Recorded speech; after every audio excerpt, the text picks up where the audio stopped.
Hi, thank you for purchasing this first course on the Great Gatsby. I will try to make it worth every penny for you. And keep in mind that I'm doing this as I'm thinking about the AP test. And so everything that I'm suggesting to you in terms of making a claim or looking at it in the Q2 perspective with close reading, or maybe I'll bring in a poem or something like that. I'm doing this so that you can get everything that you need out of an AP course. And it's hard to do because we're not face to face. But if you are reading and participating in what I'm doing and thinking about it, internalizing it, then I think you will get a lot out of this. So I want to go back to the Q3 question because I want to keep that in the back of our minds.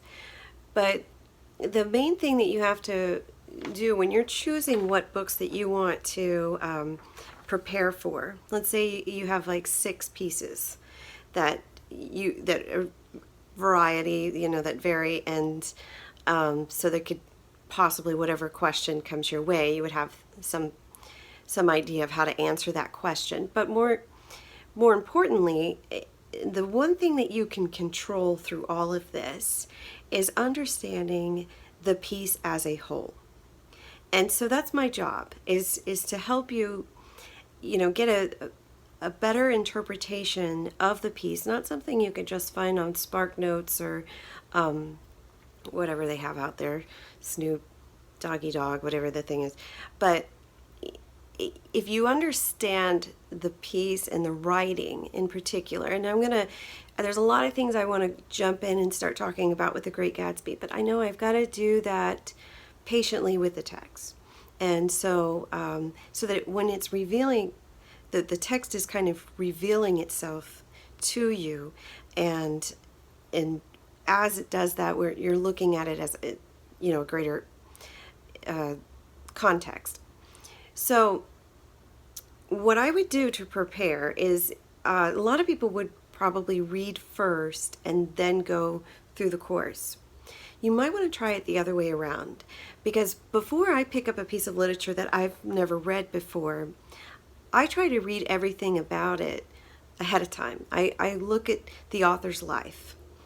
I think that is extremely important, and you're going to see that here in a few minutes, just about with Fitzgerald and his own personal experience. People write about what they know. They write about what they experience in life. And the better you can understand the author, I think the better you can understand the text. And at least when you're making interpretation, I think you're more likely to be accurate in what you're saying, and you can back it up. Another thing is to try to keep notes on the terms, however you decide to do that. But I'm not going to give you like a huge list of vocabulary terms.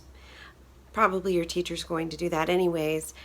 It doesn't work for you if you're not using it in a sentence. And the terms that I'm going to give you are going to be adjectives that will help you describe what the writing is like, what the style is like, so that you can do that in Q2 and in a Q1 when you're looking at poetry.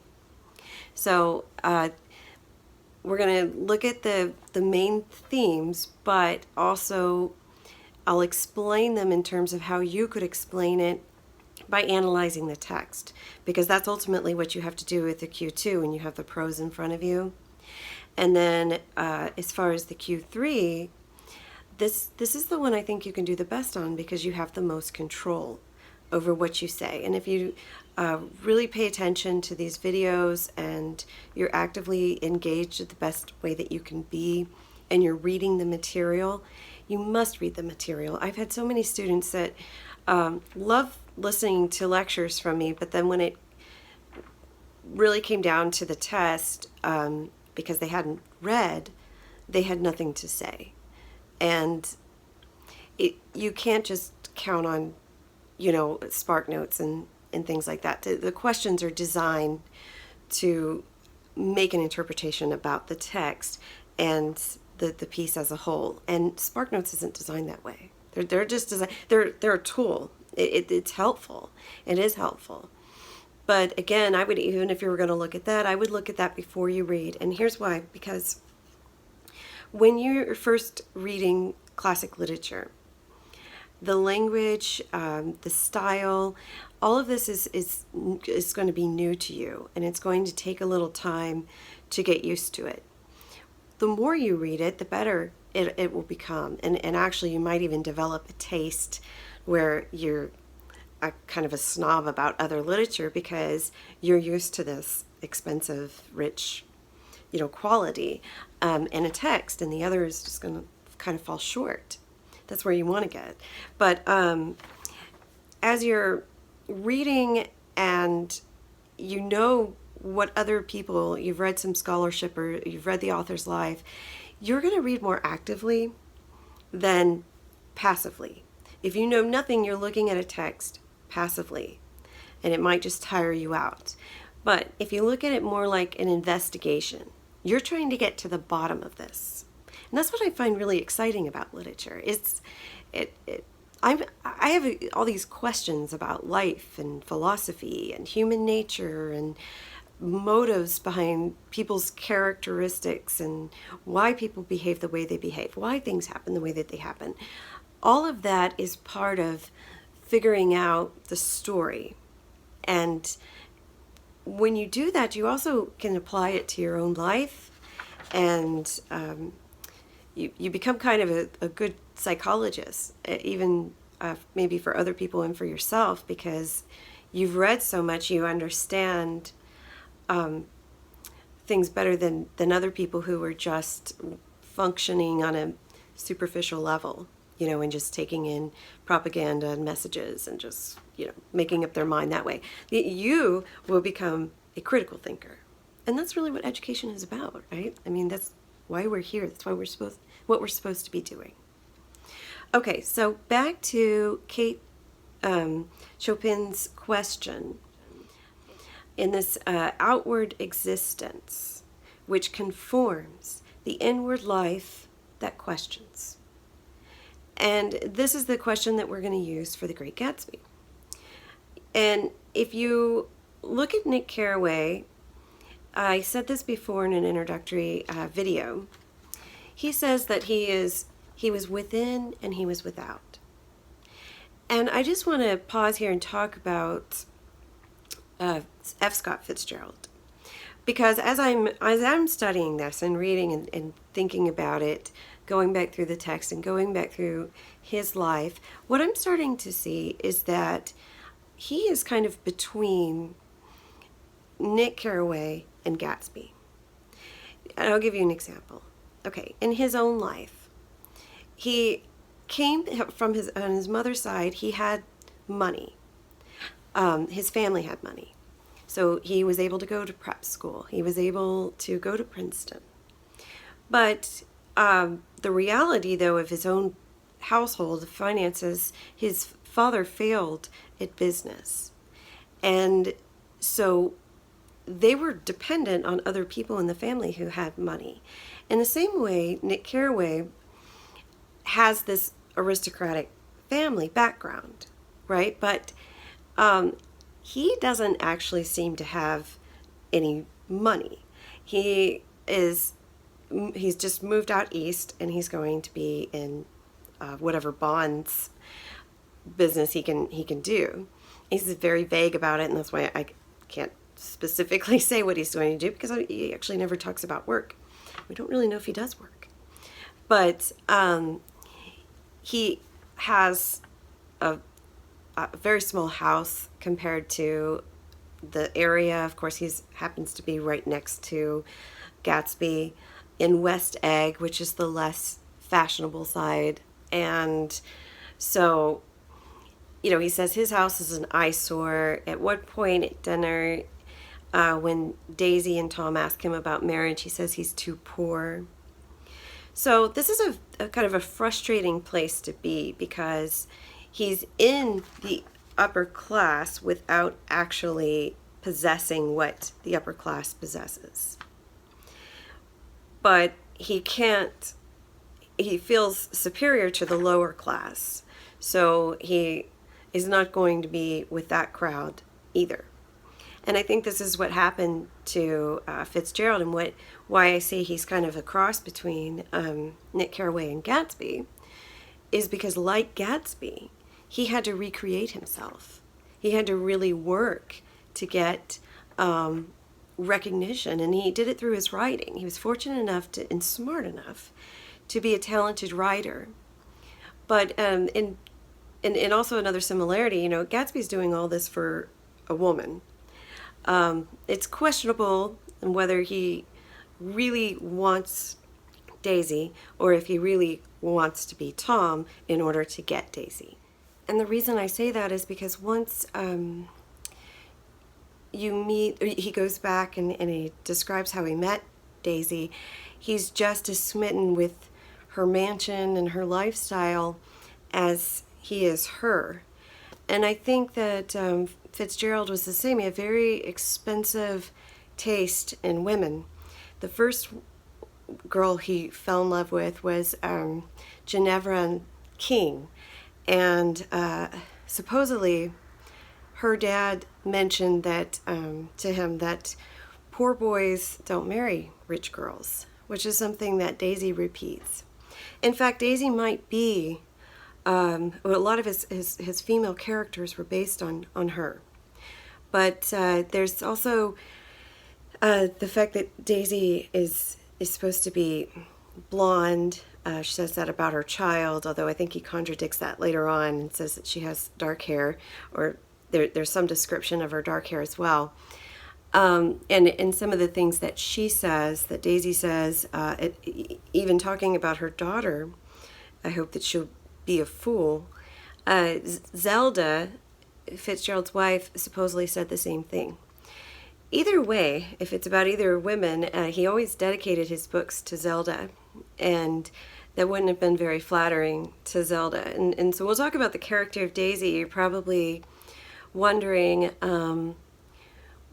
why she doesn't have more of a personality. And I think that the new version that came out, Baz Luhrmann's version, is a very forgiving version of Daisy, because he makes her look a lot more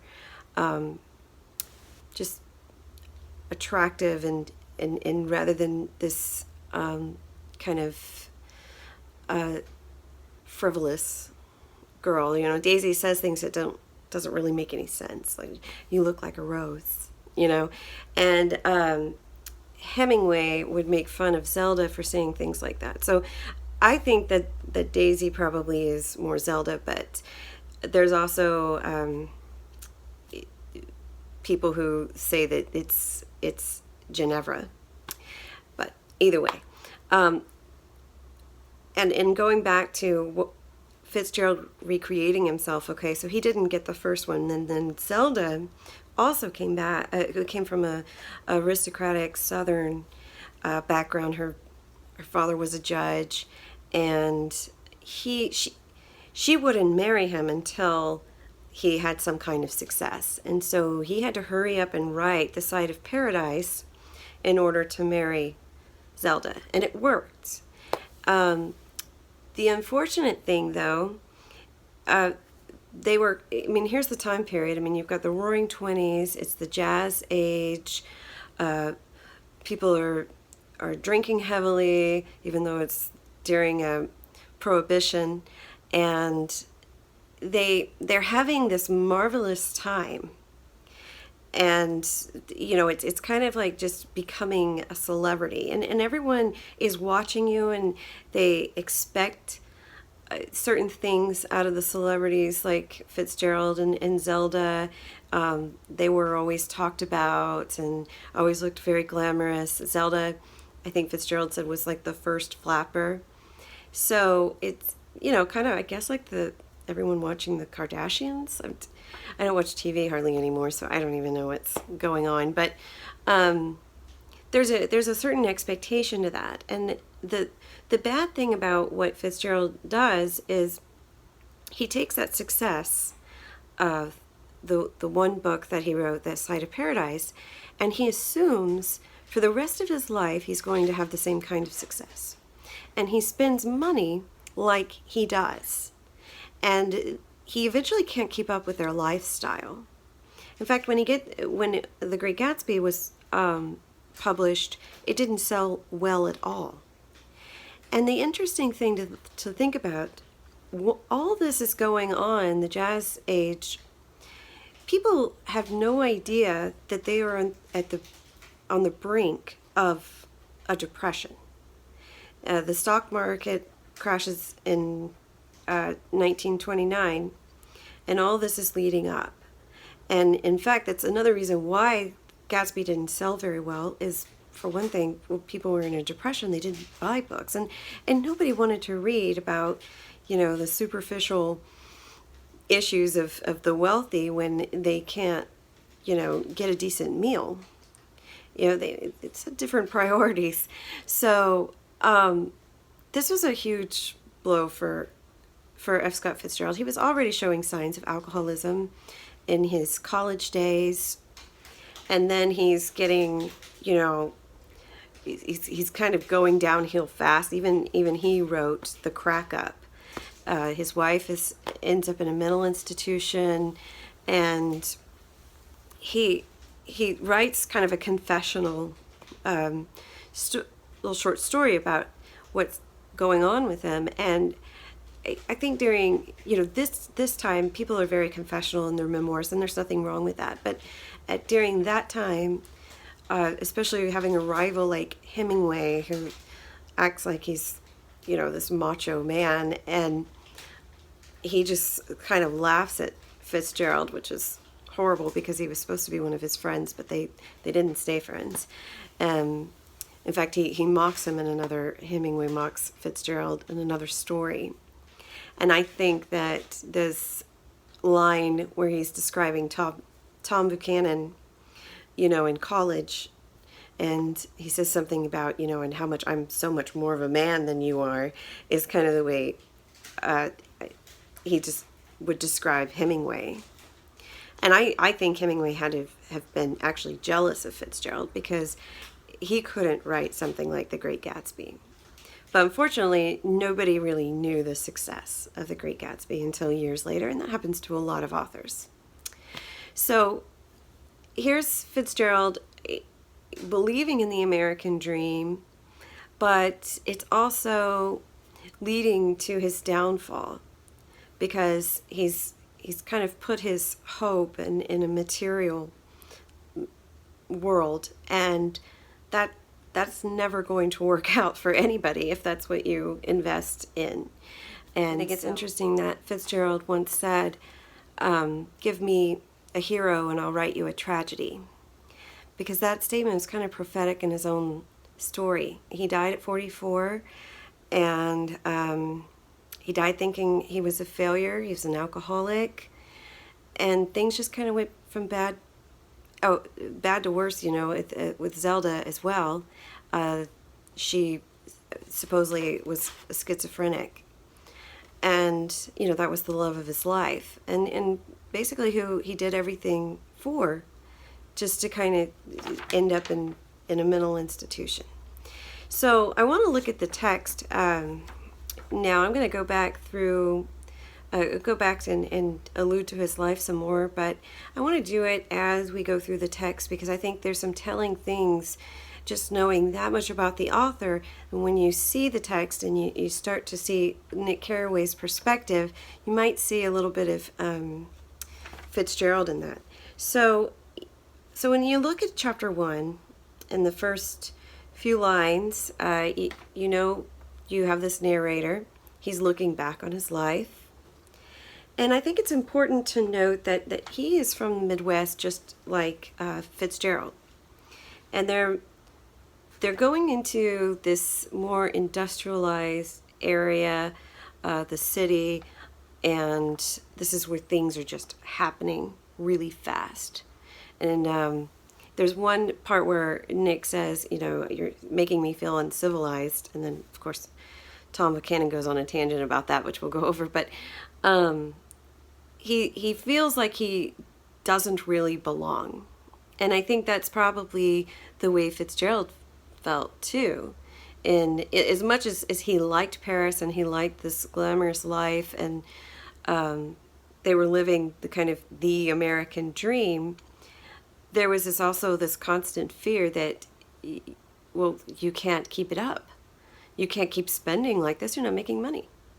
A writer actually should be very conservative, because you never know if the next work is going to make it or not. You never know what's going to happen. So he could have had a very comfortable life, but he went overboard. And that's really what the story shows, is people just kind of going overboard. They're just drunk on their own pleasure, and it leads to misery. So there's something telling that he says after he starts off with this advice about, just like his father says, remember before you judge people that they haven't had the advantages that you've had. So he's been privileged, but he's not as privileged as some other people that he's hanging out with, but he's better off than most people, right? So the first paragraph is about that, and he says, reserving judgments is a matter of infinite hope. I am still a little afraid of missing something if I forget that, as my father snobbishly suggested and I snobbishly repeat, a sense that the fundamental decencies is parceled out unequally at birth. And parcel, is kind of like a package, and it's unequal. We are not, we have the pursuit of happiness, but we don't all have the same. We don't all get like a gift from our father for a couple $1 million. It just not doesn't happen.